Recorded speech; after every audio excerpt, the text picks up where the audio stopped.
Vice-Chancellor, graduates, ladies and gentlemen.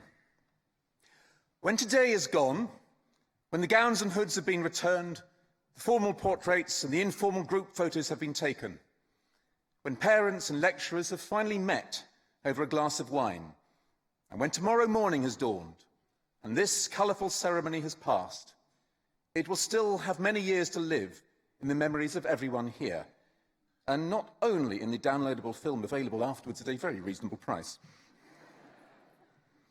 Graduation is a proud moment, one that will stay with you through the years, and rightly so. Not just because of what each individual who crosses this stage has achieved, considerable though that is, but because of what this graduation represents. You are all part of a massive expansion in opportunity now offered to a much wider cross-section of the population than has been the case at any time since the war. In the 1950s, the percentage of young people who went to university was in the region of 3 to 4%.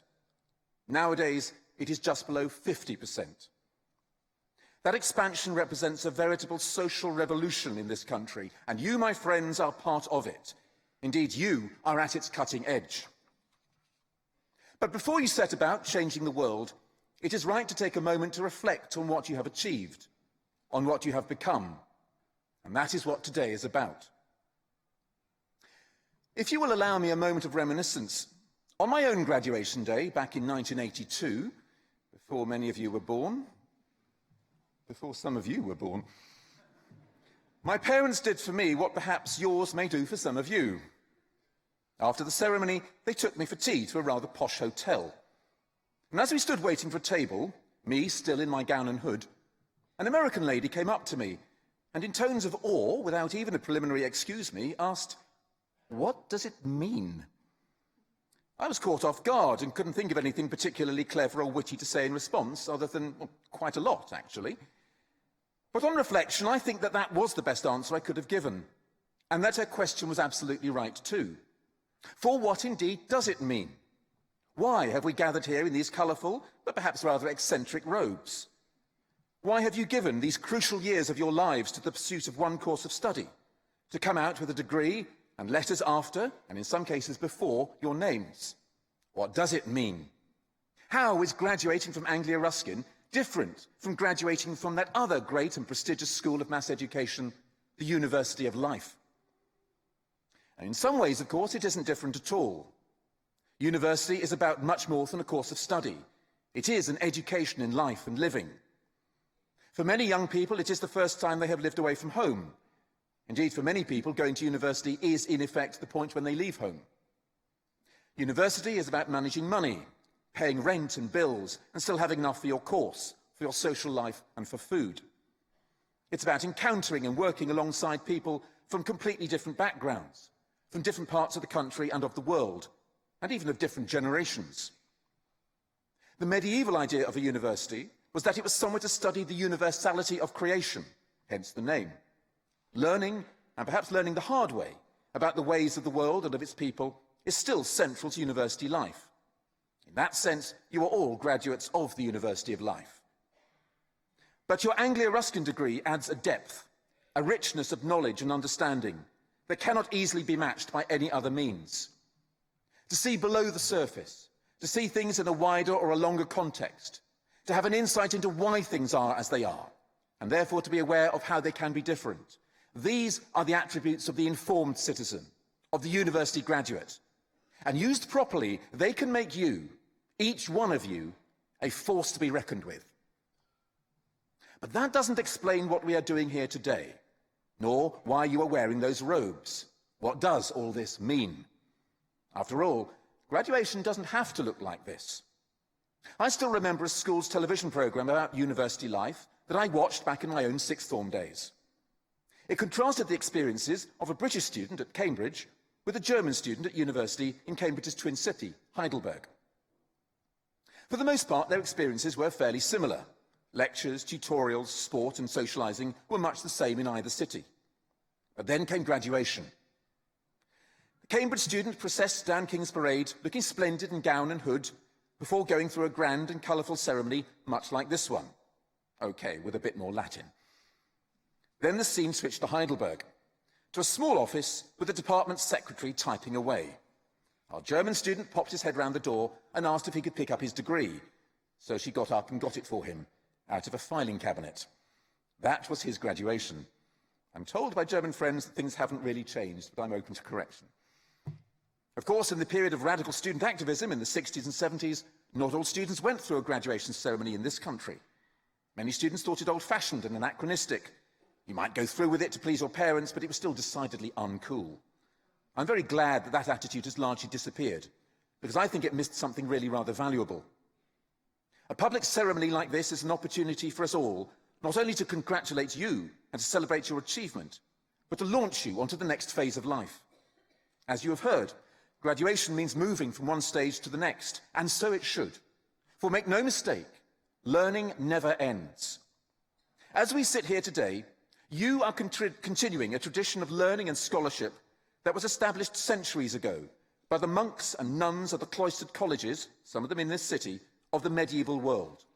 The people who founded our universities, our schools, our libraries, and our hospitals.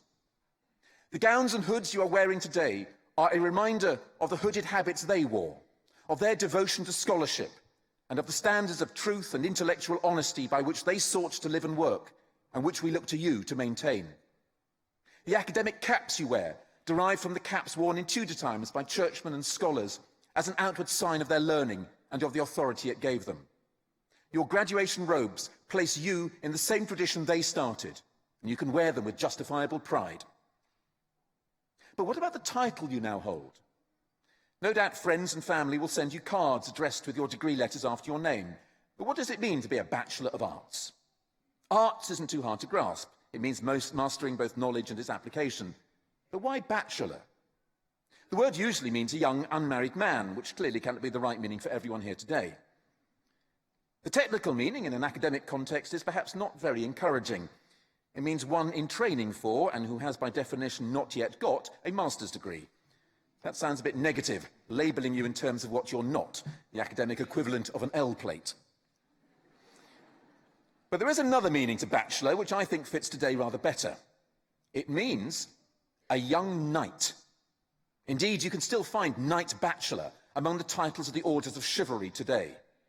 Now, knighthood seems to me a very good analogy for what you have, all of you, yes, masters and doctors of philosophy too, have received today. For knights go out into the world on a quest to uphold truth and defeat the forces of evil. In stories, of course, these were dragons. But don't think dragons exist only in myth. There is no shortage of dragons today to be taken on and slain. 70 years ago, Sir William Beveridge, a politician and a scholar, he was director of the London School of Economics and master of University College, Oxford, wrote his famous report on social policy, which became the foundation of the modern welfare state. He identified 5 giants that needed to be brought down if a better life was to be made possible: disease, squalor, ignorance, idleness, and want. The reforms of the post-war years might not have killed them off completely, but they went a long way towards reducing their hold on ordinary people's lives. But that was then. What are the dragons of our own day, of the internet age? I want to suggest a new set of 5. 1. Ignorance. Not lack of education as such, but sweeping judgment, and it is often an intolerant judgment, loudly proclaimed, but based on little or no actual knowledge. You are Anglia Ruskin graduates. You know more. You know better. Show it. 2. The superficial. Lazy thinking, based on no more exertion than is required to click a mouse. The sort of person who mistakes an internet meme for an argument. You have studied here. You know that issues are complex, that a string of slogans is no substitute for reasoned and informed argument. Plenty of people do not know this. Disillusion them. 3. The specious.